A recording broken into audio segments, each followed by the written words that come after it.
Hallelujah, praise the lord. దేవునికి స్తోత్రం. బాగున్నారా? మరొకసారి ప్రభు ఇచ్చిన ఈ అవకాశం బట్టి దేవునికి వందనాలు చెల్లిస్తున్నాం.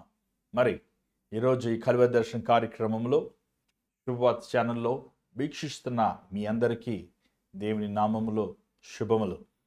మరి ఈరోజు దేవుని వాక్యం వినటానికి మీరందరూ కూడా సిద్ధపడారని నమ్ముతున్నాను. మరి కార్యక్రమం వెళ్ళకముందు మీ బంధువులకి, మీ స్నేహితులకి కూడా తెలియపరచండి. ఈరోజు ఈ కలువ దర్శన కార్యక్రమం వీక్షించండి, దేవుని వాక్యం వినండి, దేవుని పొందండి అని చెప్పండి. నిశ్చయముగా దేవుడు వారిని కూడా ఈ కార్యక్రమం ద్వారా దీవిస్తాడు.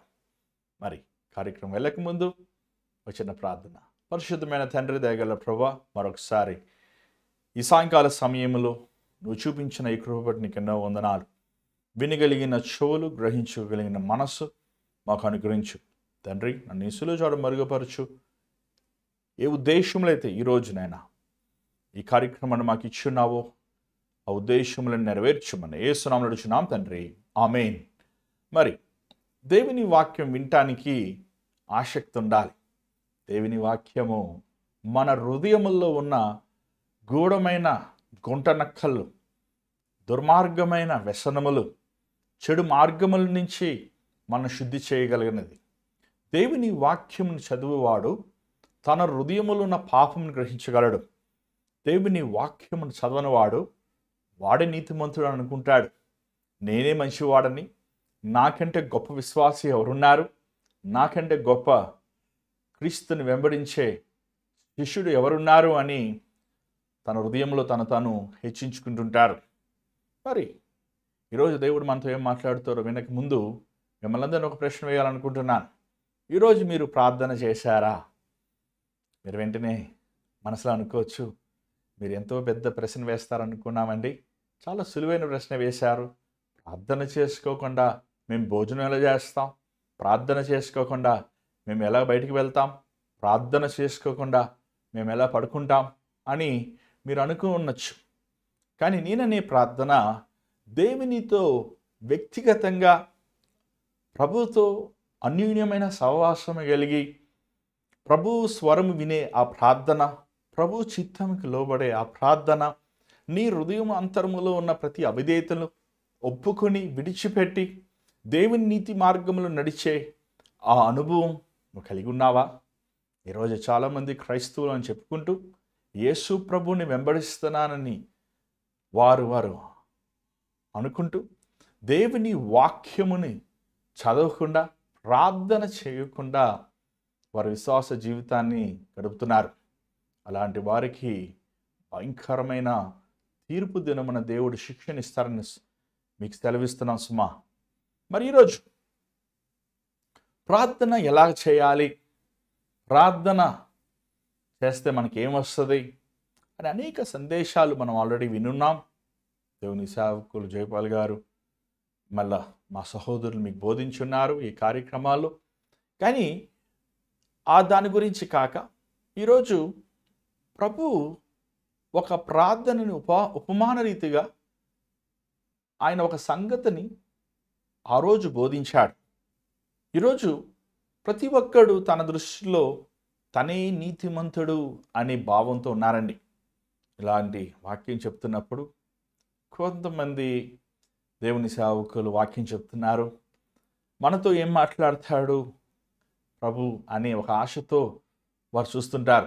కొంతమంది ఈ బోధకుల్లో తప్పేం అనుకుందా, అసలు ఈ బోధకుడు సరిగా ఉన్నాడా, ఈ బోధకుడు దేవుని బోధకుడా కాదా అని కొన్నిసార్లు ప్రశ్నిస్తుంటారు.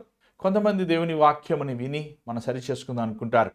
కానీ కొంతమంది బోధకులని తీర్పు తీరుస్తానికి వాక్యం వింటుంటారు. ఎందుకంటే ఈ బోధించే వారికంటే మాకే ఎక్కువ తెలుసు, మేమే ఘనులమి, మేమే పరిశుద్ధులమి, మాకు తెలిసినంత వాక్యము, మాకు తెలిసినంత ప్రభు గురించి సంగతులు ఈరోజు ఇలాంటి చిన్న చిన్న బోధకులకు తెలియవు అని కొంతమంది అనుకుంటుంటారు. ఈరోజు అలాంటి వారు పరిశీలన చెప్పచ్చు. ఎందుకంటే వారు యేసు ప్రభునే అవమానించిన వారు, యేసు ప్రభు వయసును చూసి, యేసు ప్రభు ఏ ప్రాంతం నుంచి వచ్చాడో దాన్ని గమనించి, యేసు ప్రభు తల్లిదండ్రులను చూసి వారు ప్రభువుని చులకనగా ఎంచినవారు. ఎవరో మీకు ఈ పాటికి అర్థమయ్యే ఉంటుంది. పరిచయలే, శాస్త్రులే. మోషే ధర్మశాస్త్రమును మేము వెంబడిస్తున్నాం, మేము మోషే శిష్యులమి, మేము అబ్రహాము సంతతిమి అన్ని విర్రవీగుతూ లోకరక్షకుడైన మెస్సయ్యను వారు విసర్జించారు. ఏ అబ్రహాం అయితే, ఏ మోషే అయితే దేవుని వాక్యమును విని దేవుని మాట ప్రకారము వారు జీవించారో, ప్రభువుని గౌరవించారో, ఆ ప్రభువుని వారు విసర్జించారు. అది మనం అర్థం చేసుకోవాలంటే లూకా సువార్త 18వ అధ్యాయము 9వ వచనం చదువుదాం. దయచేసి మీరు కూడా మీ బైబిల్ తెరవండి, మాతో పాటు కలిసి మీరు కూడా చదవండి. తామే నీతిమంతులని తమ్ము నమ్ముకొని ఇతరులను తృణీకరించు కొందరితో ఆయన ఈ ఉపమానము చెప్పాను. ప్రార్థన చేయుటకై ప్రభు ఇక్కడ ఒక ఉపమానం చెప్పాడు. దేనికోసం చెప్పాడు? తామే నీతిమంతులు అనుకుంటూ ఇతరుల్ని అవమానించేవారు. ఏంటో అవమానం చూద్దామా? ప్రార్థన చేయుటకై ఇద్దరు మనుషులు దేవాలయమునకు వెళ్ళిరి. వారిలో ఒకడు పరిసయుడు, ఒకడు సుంకరి. పరిసయుడు నిలవబడి, దేవా, నేను చోరులను, అన్యాయస్తులను, వ్యభిచారులనైన ఇతర మనుషుల వలనైనను ఈ సుంకరి వలనైనను ఉండనందున నీకు కృతజ్ఞతాస్తుతులు చెల్లించుచున్నాను.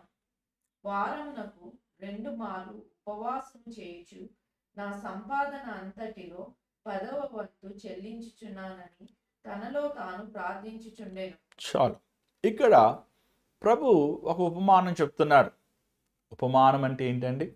ఒక చిన్న విషయాన్ని, గొప్ప మర్మమైన కార్యాలు ఒక చిన్న విషయము ద్వారంగా బయలుపరిచేదే ఉపమానం. యేసు ప్రభు ఇంచుమించు 60 ఉపమానములు మత్తయి, మార్కు, లూకాలో ప్రభు బోధించాడు. కొన్ని ఉపమానములు మనం 3 పుస్తకాల్లో చూడొచ్చు, 2 పుస్తకాల్లో చూడొచ్చు, కొన్ని ఒకే పుస్తకంలో మనం చూడగలుగుతాం. కానీ ఉపమానముల ద్వారంగా ప్రభు బోధించిన అనేకమైన విషయాలు ఏంటంటే, ఆయన బోధించిన విషయాలన్నీ కూడా పరలోక రాజ్యం గురించి బోధించాడు. ఈ భూ సంబంధమైన వాటి సామాన్యమైన గింజలు, చెట్టులు, పక్షులు, ఆకులు, ఏమండి, నేలను దేవుడు తీసుకొని, సామాన్యమైన వస్తువులు తీసుకొని గొప్ప ప్రసంగముని బోధించాడు. ఇక్కడ ప్రభు ఈ ఉపమానములో 2 వ్యక్తులను మనం చూస్తున్నాం. మొదటి వ్యక్తి పరిసయ్యుడు. పరిసయ్యుడు అంటే ఎవరండి? మతబోధకుడు, వాక్యమును బాగా ఎరిగిన వ్యక్తి, మోషే ధర్మశాస్త్రాన్ని క్షుణ్ణంగా చదివిన వ్యక్తి. ఈరోజు మీరు యెరూషలేము దేశానికి వెళ్తే మనం ఈరోజు కూడా ఈ పరిసయ్యులను మనం చూడగలుగుతాం. వీరిప్పటికీ కూడా బస్ స్టాండుల్లో ఏమి, కొట్టుల్లో ఏమి, తోరా అనే బైబిల్లో ఉన్న మొదటి 5 పుస్తకములు వారు చదువుతూనే ఉంటారు. వారు ఉద్యోగానికి వెళ్ళరు, వారు ఇతరులలాగా వ్యాపారం చేయరు, యుద్ధమునికి లేకపోతే ఆర్మీకి వెళ్ళరు, కానీ వారు ధర్మశాస్త్రమును చదువుతుంటారు. మరి ఇస్రాయేల్ గవర్నమెంట్ వారికి వారికి కొంత స్టైఫండ్ లాగా ధనం ఇస్తాం, వారిని ఆదుకుంటాం అనేది మనం చూస్తుంటాం. ఈరోజు కాదు, ఆ రోజుల్లో కూడా ఈ పరిచయాలు ఉన్నారు. వీరు మందిరం దగ్గర ఉండేవారు, వీరు మందిరం వీధుల్లో ప్రార్థన చేయవారు, వీరు అంటే అంటే మోషే ధర్మశాస్త్రములైన విషయాలని ప్రకటిస్తూ మనుషులకి తెలియపరుస్తుండేవారు. ఈ వ్యక్తి దేవుని సన్నిధిలోకి వెళ్ళాడు. అక్కడ రాయబడి ఉంది, ఆయన ప్రభు సన్నిధిలో నిలబడ్డాడు. దేవుని మందిరములో నిలిచున్నప్పుడు మన ప్రవర్తన చాలా జాగ్రత్తగా ఉండాలి. ప్రార్థన అన్నప్పుడు చాలాసార్లు వారి ప్రార్థన ఎలా ఉంటుందో తెలుసా? ఇతరులను బోధిస్తుంటారు.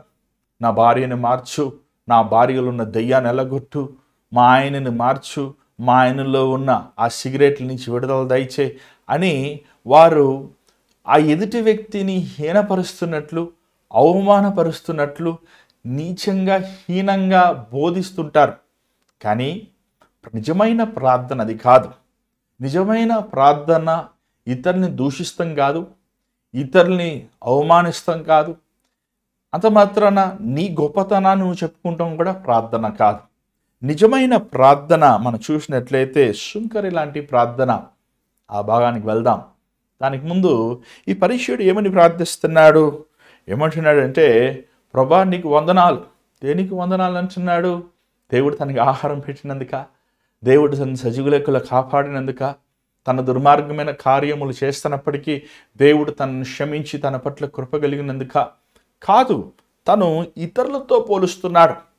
ఇతరులాగా నేను లేను, నేను మంచివాడని, నేను చాలా మంచివాడని. నేను ఎంత మంచివాడనంటే నా అంత మంచివాడు ఈ పరలోకంలో కానీ భూలోకంలో కానీ లేరు అని చాలామంది అనుకుంటుంటారండి. వారు దొంగండి, వీళ్ళు వ్యభిచారి, వాడు భ్రష్టుడు, వీడు దుర్మార్గుడు, ఆమె భయంకరమైన మోసగత్తి అని ఈరోజు చాలామంది ఇతరులకు పేర్లు పెడుతుంటారు. కానీ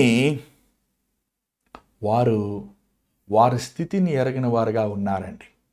నువ్వు ఎప్పుడైతే ఇతరుల వైపు నీ చేయి చూపిస్తావో నీలో ఉన్న తప్పుని నువ్వు ఎప్పటికీ తెలుసుకోలేవు. బైబిల్లో అనేక సార్లు ప్రభు తీర్పు గురించి, ఇతరుని తీర్పు తీర్చొద్దు, ఇతరుని తీర్పు తీర్చడానికి నువ్వు ఎవరివి, మనం అనేక లేఖనంలో మనం చూడగలుగుతున్నాం. యాకోబు 4వ అధ్యాయంలో మనం చూస్తాం.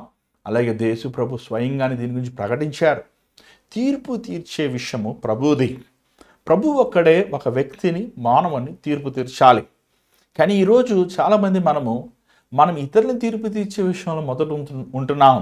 మనల్ని మనం పరీక్షించుకునే విషయంలో వెనకడుగుతున్నాం. దేవుని బిడ్డలారా, మీరు ప్రార్థన చేసేటప్పుడు మొదటగా ప్రభు సన్నిధిలో నిలిచి ఉన్నప్పుడు, నువ్వు కళ్ళు మూసుకున్నప్పుడు, నువ్వు నీ హృదయములో ఉన్న అవిధేయతలు, నువ్వు దేవునికి విరోధముగా చేసిన కార్యములు, నీలో ఉన్న పాపస్థితిని మొదట నీకు కనబడాలి. ఒకవేళ నీకు కనబడతలేదంటే నీ గుండె కఠినమైపోయిందన్నమాట. మత వైరాగ్యముతో, నువ్వు చేస్తున్న నీతి కార్యములతో, నీ దృష్టిలో ఉన్న మంచి కార్యములు, నేను మంచివాడని అని నీ గుండె మొద్దుబారిపోయే స్థితిలో ఉందన్నమాట.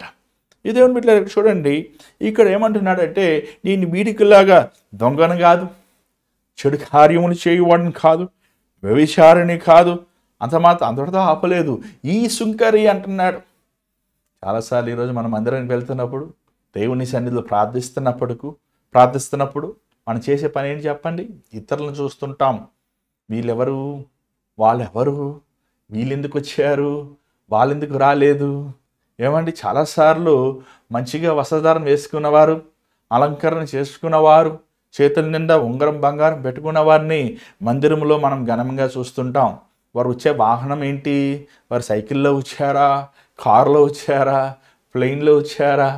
ఏమండి, ఈ సుంకరి పాపం, క్షమించండి, ఈ పరిచయుడు ఈ సుంకరిని చూసి హేళనగా చూస్తున్నాడు. ఈ సుంకరిలాగా నేను లేను కదా, ఈ సుంకరి ఒక మోసగాడు, ఈ సుంకరి ఒక దుర్మార్గుడు, ఈ సుంకరి ఒక నీచుడు, ఈ సుంకరి దేవునికి దశమ భాగం ఇవ్వడు, నేను దశమ భాగం ఇస్తున్నాను కదా, అంత మాత్రం కాదు, నేను వారానికి 2 సార్లు ఉపవాసం ఉంటున్నాను కదా అని తను తాను దేవుని దృష్టిలో హెచ్చించుకుంటున్నాడు.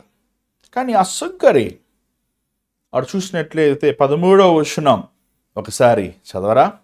అయితే సుంకరి దూరంగా నిల్చుండి ఆకాశము వైపు కన్నులెత్తుటకైనను ధైర్యం చాలక రొమ్ము కొట్టుకొనుచు, దేవా పాపినైన నన్ను కరుణించమని పలికెను. ఇక్కడ మనం చూసినట్లయితే ఈ సుంకరి చాలా విలువైన ప్రార్థన చేస్తున్నాడండి. బైబిల్లో అనేకమైన శ్రేష్టమైన ప్రార్థనలు మనం చూడగలుగుతాం. కానీ ఈ సుంకరి ఒక ప్రవక్త కాదు, ఒక న్యాయాధిపతి కాదు, ఒక నాయకుడు అసలే కాదు, దేవుని ఆత్మతో ముత్తబడిన ఒక మనిషి. దేవుని ఆత్మ, పరిశుద్ధాత్ముడు మన మీద ఆరోహమైనప్పుడు మన పాపముని మనం ఒప్పుకుంటామండి.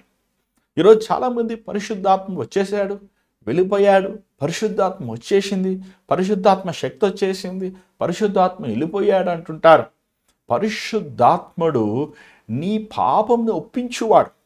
నువ్వు పాప జీవితంలో జీవిస్తూ దేవుడిచ్చిన అవకాశములు నువ్వు సద్వినియోగపరచుకోకుండా నీ స్వనీతిని నీ ఇష్టానుసారంగా నువ్వు బ్రతుకుతూ పరిశుద్ధాత్ముడు నాలో ఉన్నాడు అనుకుంటే నీ అంత వెర్రివాడు ఎవడు లేడు.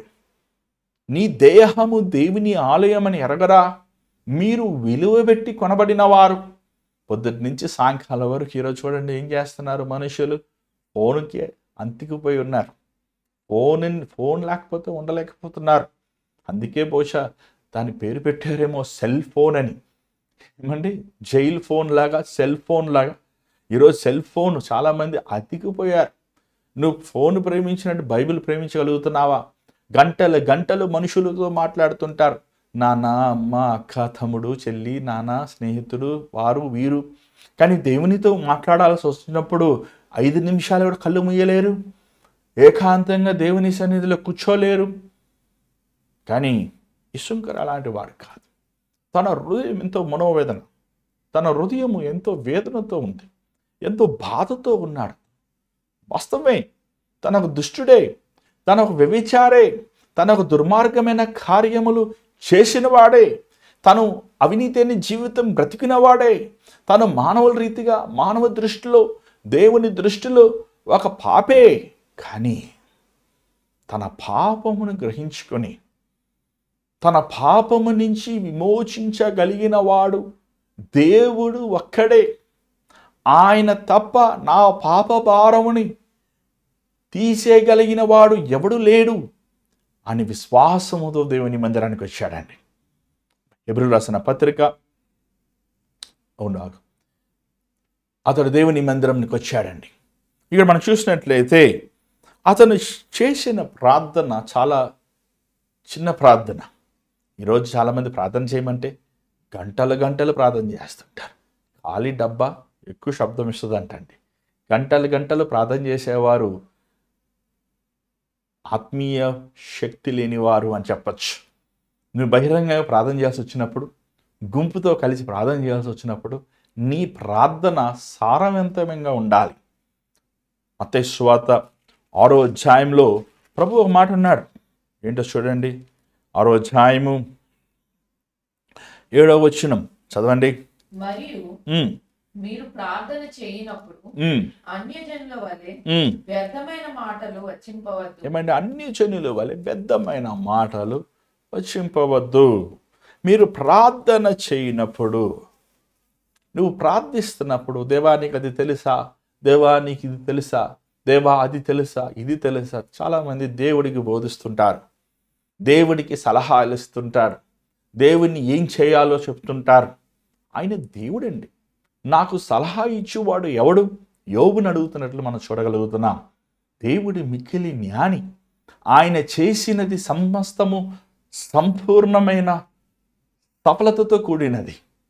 ఏమండి, ఇక్కడ చూసినట్లయితే ఇతడు మొదటగా దేవుని సన్నిధి నిలబడలేదు, దేవుని సన్నిధిలో సాష్టాంగపడ్డాడు.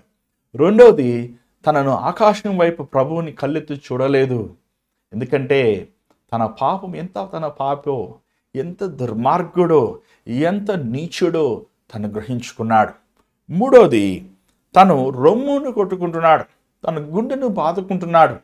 తను చేసిన పాపముల నిమిత్తము పశ్చాత్తాపం పడుతున్నాడు. అయ్యో వీళ్ళేమనుకుంటారు, వాళ్ళేమనుకుంటారు, నా రొమ్ము కొట్టుకుని ఇలా ఏడుస్తా ప్రార్థిస్తే అందరూ నన్ను అవమానిస్తారు, వాళ్ళేమనుకుంటారు, వీళ్ళేమనుకుంటారు అనుకుంటలేదు. అయ్యో నేను పాపిని నాయనా, నేను దొంగనయ్యా, నేను వ్యభిచారిని నాయనా, నేను మోసగాడిని నాయనా, నేను దుర్మార్గుడిని నాయనా, అయ్యో నేను భ్రష్టుడిని ప్రభువా. తన గుండెను బాదుకుని తన పాపముని దేవుని ఎదుట, ప్రజల ఎదుట ఒప్పుకుంటున్నాడండి. అంత మాత్రం కాదు, తన చక్కని ఒక మాట అంటున్నాడు అక్కడ. ఏమనంటే, దేవా నన్ను కరుణింపుము, నేను పాపిని. దేవా నన్ను కరుణింపుము, నేను వీడలాంటి పరిచయం కాను. దేవా నన్ను కరుణింపుము, నేను మంచివాడని. దేవా నన్ను కరుణింపుము, నేను నీ కుమారుణ్ణి. దేవా నన్ను కరుణింపుము, ఎందుకంటే నేను నీ కోసము మంచి జీవితం జీవిస్తాను కదా అంటలేదు. నేను పాపిని. ఒక వ్యక్తి నేను పాపము చేశాను, నేను పాపిని ప్రభువా అనగలుగుతున్నాడంటే అది కేవలము పరిశుద్ధాత్మ శక్తి అండి. దావీదు తన పాపముని నాతాను ప్రవక్త హెచ్చరించినప్పుడు కీర్తన 51లో మనం చూడగలుగుతున్నాం. దేవా, నీ పరిశుద్ధాత్మ నా యొద్ద నుంచి తీసివేయద్దు. నా తల్లి నన్ను పాపములు కనింది. దేవా, నాకు శుద్ధ హృదయమును దయచేయి. దేవా, నువ్వు విరిగి నలిగిన హృదయమును లక్ష్య పెట్టవు కదా. తనకి ముందు కీర్తనలన్నీ కూడా దేవుని స్తుతిస్తూ, దేవుని కొనియాడుతూ, దేవుడు చేసిన మేలు, దేవుని మీద నిరీక్షణతో ఉంటాయి. కానీ ఎప్పుడైతే దావీదు బహుఘోరమైన పాపం చేస్తాడో, నాతాను ప్రవక్త దాన్ని హెచ్చరించినప్పుడు తను ఎంత దుర్మార్గమైన వ్యక్తో, తను ఎంత కపటముతో కూడిన వ్యక్తో, తను ఎంత మోసగాడో తన దేవుని సన్నిధిలో కన్నీటితో ప్రార్థిస్తున్నట్లు మనం చూడగలుగుతున్నాం. ఇక్కడ మనం చూసినట్లయితే ఇతడు ఏమంటున్నాడంటే, దేవా నన్ను కరుణించము. ఎవరు కరుణిస్తారు మనల్ని? కరుణిస్తామంటే ఏమండి, ఒకసారి ఒక రాజు ఒక వ్యక్తిని ఉరి తీయాలని సిద్ధపడ్డాడంట. ఉరి తీయాలని సిద్ధపడినప్పుడు తన తల్లి వచ్చి ఏడిచింది, అయ్యా నా కుమారుని కరుణించయ్యా, నా కుమారుని కరుణించయ్యా అన్నప్పుడు ఆ రాజు అన్నాడంట, అమ్మా నీ కుమారుడు క్షమించబడటానికి అర్హత లేదమ్మా. నీ కుమారుడు చేసిన కార్యములు బహు భయంకరమైనవి. అనేక మందిని ఇబ్బంది పెట్టాడు, అనేక మంది జీవితం నాశనం చేశాడు అన్నప్పుడు తెలియనిందంట. ఏంటంటే, రాజా, క్షమాపణ పొందుతానికి అర్హత లేనివాడికి కదా కనికరం మీరు చూపించాలి. ఈ సుంకరి దేవుని ఎదుట కనికరం అడుగుతున్నాడు. హెబ్రీయులకు రాసిన పత్రిక 2వ అధ్యాయము 17వ వచనం వచ్చేసి మీ బైబిల్ కూడా చూడండి, మాతో పాటు కలిసి మీరు చదవండి. అవునా, ప్రజల పాపములకు పరిహారం కలుగజేయుటకై దేవుని సంబంధమైన కార్యములలో కనికరమును నమ్మకమును గల ప్రధాన యాజకుడి నిమిత్తము అన్ని విషయములలో ఆయన తన సహోదరుల వంటి వాడు కావలసి వచ్చెను. తాను శోధింపబడి శ్రమ పొందెను గనుక శోధింపబడు వారికి సహాయం చేయగలవాడై ఉన్నాడు. ఇక్కడ చాలా చక్కగా రాయబడి ఉంది, మీకు అర్థమైందో లేదో కానీ. ఎందుకు యేసుక్రీస్తు ఒక్కడే మనల్ని కనికరించగలడు? ఎందుకు యేసుక్రీస్తు ఒక్కడే మన పాపముల్ని క్షమించగలడు? ఎందుకు యేసుక్రీస్తు ఒక్కడే పరలోక రాజ్యానికి మార్గదర్శి? చెప్తాను వినండి. యేసుక్రీస్తులో జన్మ పాపము లేదు, యేసుక్రీస్తుల కర్మ పాపం లేదు, పాప స్వభావం లేనివాడు. ఆ రోజు ప్రభు అక్కడున్న వారిని సవాలు వేశారు, మీలో ఎవరైనా సరే నాలో పాపం చూపించగలరా? ఎవరు నోరు తెరవలేదు. హెరోదేమన్నాడు ప్రభువుని చూచి, ఇతరులో ఏ పాపము నేను కనుగోలేదు. పిలాతు ఏమన్నాడు, ఇతరులో నేను ఏ పాపము కనుగోలేదు. ఆ శిలువలో ఉన్న పక్కన ఉన్న దొంగ ఏమన్నాడు, ఇతడులో ఏ పాపము లేదు. పాపము లేని వ్యక్తిని, కన్య గర్భాన జన్మించిన వ్యక్తిని, పాప స్వభావం లేకుండా పవిత్రముగా జీవించిన యేసు ప్రభుని బహుఘోరమైన విధంగా ఆ కల్వరి సిలువలో ఆయనని హింసించారు, సిలువ వేశారు, రక్తముని చిందించేలా చేశారు. ఎందుకు? ఏమండి, యేసుక్రీస్తు పాప పరిహారం మన కోసం చేశాడు. నిన్ను ఎవరైనా కనికరించాలంటే అతడు నిన్ను పాప పరిహారం చేయాలి.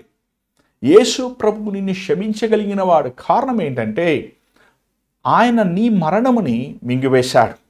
ఆయన రక్తము సకల పాపముల నుంచి విమోచించగలదు. పాపమునికి జీతమైన మరణముని ఆయన మింగివేశాడు. పాపము నుంచిన శాపముని ఆయన కొట్టివేశాడు. యేసుక్రీస్తులో పాపము ఉండదు. ఈ విషయాన్ని పరిసయ్యుడు గ్రహించలేకపోయాడు. పరిసయ్యుడు అనుకున్నాడు, నా మతపూర్వకమైన ఆచారము నన్ను పరలోక రాజ్యానికి తీసుకువెళ్తుంది. మన ప్రజలు నన్ను మెచ్చుకుంటే, ప్రజలు నన్ను గౌరవిస్తే, ప్రజలు నన్ను పొగిడితే నేను పరలోకానికి వెళ్తాను. కానీ దేవుని వాక్యం సెలవిస్తుంది, మన నీతి దేవుని ఎదుట మురికి గుడ్డ వలె ఉందంట. మనము యేసుక్రీస్తు రక్తము ద్వారా విమోచించబడ్డాము. ఆ సంగతి ఈ సుంకరి అర్థం చేసుకున్నాడు, గ్రహించుకున్నాడు. పొద్దుట లేస్తే సాయంకాలం వరకు దేవుని మందిరము నిలిచిన వ్యక్తి దేవుని కనికరమును, దేవుని కృపను, దేవుని క్షమాపణ గ్రహించలేకపోయాడు. ఈరోజు నువ్వు ఇతరులను దూషించచ్చేమో, వీరు సరలేదు, వారు సరలేదు, వీరు సరలేదు, నీ జీవితాంతం ఇతరుల మీద నువ్వు నిందించచ్చేమో, చివరికి వారు పశ్చాత్తాపడి పరలోకానికి వెళ్ళిపోతారు, కానీ నువ్వు నరకానికి వెళ్ళిపోతావేమో. చూడండి పిల్లారా, దేవుని బిడ్డలారా, నేను పాపిని కరుణించుము అంత మాత్రమే కాదు. ప్రభు ఇక చాలా సారమైన చాలా ముఖ్యమైన మాటని ఇక్కడ చెప్పాడు. మనం చూద్దామా?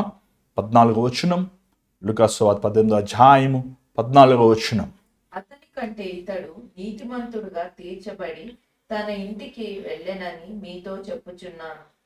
తన్ను తాను హెచ్చించుకొనువాడు తగ్గింపబడునని, తన్ను తాను తగ్గించుకొనువాడు హెచ్చింపబడునని చెప్పాను. ప్రభు ఇక్కడ చూసినట్లయితే ప్రభు ఒక మాట అన్నాడు, అతడు నీతిమంతుడిగా తీర్చబడ్డాడు. కానీ ఎవరైతే తాను హెచ్చించుకుంటారో తగ్గించబడతారు. ఎవరైతే దేవుని ఎదుట వారు తగ్గించుకుంటారో వారు హెచ్చించబడతారు. ఈ మాటలు మనం అర్థం చేసుకోవాలంటే ఇంకా కొన్ని వచనం మనం చూస్తే గ్రహించుకోగలుగుతాం. సామెతలు 3వ అధ్యాయము 34వ వచనం. ఇక్కడ చాలా చక్కగా రాయబడింది, దీనుల ఎడల ఆయన దయ చూపించును, తగ్గించుకున్నప్పుడు దయ చూపిస్తాడు. యాకోబు గ్రంథం 4వ అధ్యాయము 6వ వచనం మనం చూడగలుగుతున్నాం. ఆయన ఎక్కువ కృపనిచ్చును, అందుచేత దేవుడు అహంకారులను ఎదిరించి దీనులకు కృప అనుగ్రహించు. దీనులని క్షమిస్తాడు, దీనులకి కృప చూపిస్తాడు. అంత మాత్రమే కాదు, 1 పేతురు 5వ అధ్యాయం 5వ వచనం చూడవచ్చు, దీన మనస్సు అనే వస్త్రమని మీరు ధరించుకోండి. ప్రార్థన చేయాలని ఆశించిన వారు, దేవుని సన్నిధిలో కనికరమును పొందాలని ఆశించిన వారు, దేవుని చేతులారా ఆయన అమూల్యమైన గొర్రెపిల్ల రక్తముతో కడగబడాలని ఆశించిన వారు, మీరు దీన మనస్సు అనే వస్త్రము ధరించుకోండి. తగ్గించుకోండి, దేవుని సన్ని తగ్గించుకో. అయ్యా నేను పాపిని నాయన, నా చేతులు పవిత్రంగా లేవయ్యా, నా నేత్రములు పవిత్రంగా లేవయ్యా, నా హృదయం ఎంతో కపటమైనదయ్యా, బయట మంచివాడుగా నటిస్తున్నాను కానీ నేను ఎంతో మోసగాడనయ్యా, నేను కుయుక్తితో తంత్రబుద్ధితో నిండిన వాడనయ్యా, నేను తిండిపోతుగా సుఖముని ధనముని కామముని లోభముని ప్రేమించేవాడుగా ఉన్నాను నాయన, నన్ను క్షమించు నాయన, నన్ను కనికరించాయ్యా. నేను చేసిన పాపముల వల్ల నా జీవితంను పాడు చేసుకున్నానయ్యా, నా కుటుంబస్తులను పాడు చేశానయ్యా, నా బిడ్డల జీవితాన్ని నాశనం చేశానయ్యా అని దేవుని సన్నిధిలో నువ్వు కన్నీరు కార్చినట్లు ఈరోజు నీ జీవితం ఇస్తావా? దయచేసి స్థలంచండి, ప్రార్థిద్దాం. పరిశుద్ధుడా, దయగలిగిన తండ్రి, కృపగలిగిన దేవా, మా హృదయములో ఉన్న కపటం నువ్వు ఎరిగిన వాడిగా ఉన్నావు. మా చేతులు నాయన ఎంత దుర్మార్గమైనవో నువ్వు తెలుసు నాయన. మా ఆలోచనలు ఎంత భ్రష్టత్వంతో నువ్వు ఎరిగిన వాడుగా ఉన్నావు నాయన. అయ్యా మేమందరము నాయన ఈరోజు నీ దృష్టిలో పాపులుగా ఉన్నామయ్యా. మమ్మల్ని కరుణించు నాయన. మా బంధకముల నుంచి మాకు విడుదల దయచే. ఈరోజు ఈ కార్యక్రమం చూస్తున్న ఈ బిడ్డల్ని చూడయ్యా, వారికి ఉన్న తాగుడు వ్యసనముల నుంచి విడుదల దయచే. చేతులారా పాప కార్యముల వల్ల వారు తెచ్చుకున్న ప్రతి శాపం నుంచి విడుదల దయచే. ఈరోజు ఎవరైతే వారు హృదయముని సమర్పించుకుంటూ, ఎవరైతే వారు చేతులారా చేసిన ప్రతి అవిధేయతని సన్నిధిలో ఒప్పుకుంటూ, ఎలాగైతే ఆ సుంకరి నాయన తన రొమ్ము కొట్టుకుంటే తండ్రి నేను పాపిని, నా మీద కనికరించు ప్రభా అని మొరపెడుతున్నారు, వారి మీద నీ కనికరం చూపించు ప్రభా. ఈరోజు ఈ కార్యక్రమం చూస్తున్న ప్రతి ఒక్కరిని శుద్ధి చేయి ప్రభా, మమ్మల్ని బాగు చేయి నాయన. నీ అమూల్యమైన విలువైన నీ మాటలు, నీ ఆజ్ఞలు, నీ కట్టడలను మేము జీవించువారుగా అంతవరకు నమ్మకస్తులుగా మమ్మల్ని చేయమని యేసు నామములో అడుగుచున్నాం తండ్రి, ఆమేన్. మరి ఈరోజు దేవుడు మీతో మాట్లాడంటే మాకు తెలియపరచండి. మీ ప్రార్థన అవసరాలు దయచేసి గమనించండి. ఆ స్క్రీన్ మీద కనబడుతున్న నెంబర్ 8939392139 నెంబర్కి మీరు వాట్సాప్ చేయండి, వాయిస్ మెయిల్ పంపించండి. అది మాత్రం కాదు, ఈ భారమైన పరిచర్యలో దేవుడు మిమ్మల్ని ప్రేరేపిస్తే మీ విరాళములు స్క్రీన్ మీద కనబడుతున్న phone number, Google Pay phone numbers, మీ విరాళములు స్క్రీన్ మీద కనబడుతున్న గూగుల్ పే ఫోన్ పే ద్వారంగా ఇవ్వచ్చు. మీరు ఇచ్చే ప్రతి కానుక ప్రభు సేవలో వాడుతున్నాం. ప్రతి